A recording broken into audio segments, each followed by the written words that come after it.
Қайырлы күн, бүгін сіздермен ораманнан, яғни роза мантыны жасаймыз.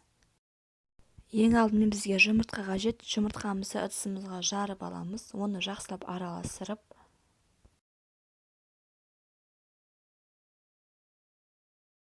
үстіне 1 стакан жылы су құямыз.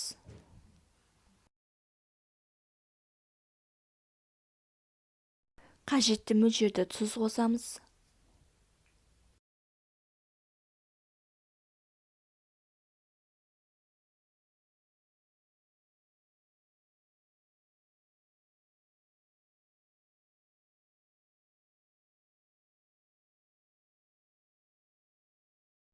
Електен өткізілген ұнымызды аз мөлшерде қосып, қамыр илеуге кірісеміз.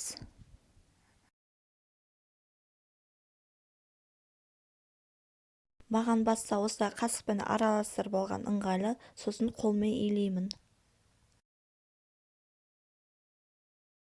Қамырымызды илеп болдық. Енді қамырымыздың үстін 10-15 минутқа жауып демалдырып қоямыз.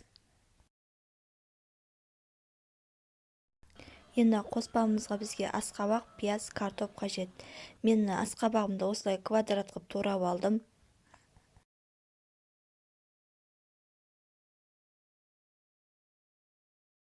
Пиязымызды ұсақтап турап аламыз.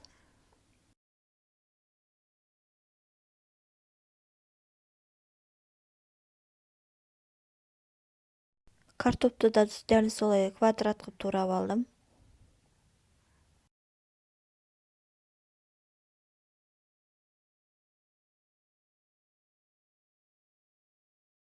Міне біздің қоспамыз дайын. Көз мөлшермен тұз, бұрыш қосып алдым. Сұйық май қоссаңыздар да болады. Қамырымыз осындай жұмсақ, нәзік болып шығады. Жаюға да өте ыңғайлы. Енді қамыр жаюға кірісеміз. Мен қамырды осылай 2 бөлікке бөліп алдым.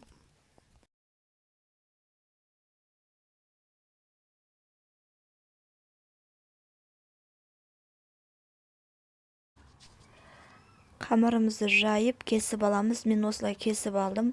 Ішіне жіңішке етіп қоспаларымызды қосамыз. Осылай. Енді ораймыз. Арасын осылай біріктіріп қойсаңыздар болады. Ашылып кетпес үшін басынан бастап жайлап, ақырындап ораймыз. Осындай шеңберлетіп ораймыз. Менің орамананым осындай формада шықты.